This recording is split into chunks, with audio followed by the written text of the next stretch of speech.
Eto yung pangmalakasan na flashlight na talaga naman magugustuhan nyo. Tignan nyo naman kung gaano kalakas yung ilaw nito mga mima.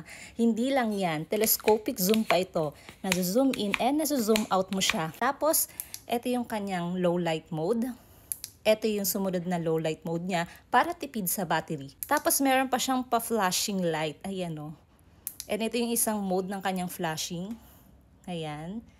And hindi lang yan mga mima. Meron din siyang tail light. Ayan, napakalakas ng ilaw oh. Meron din siyang red light for warning. Meron din siyang purple light for money verification, pang check ng fake money. Meron din siyang red and blue flashing. Ayan, magagamit mo to for emergency purposes. Oh.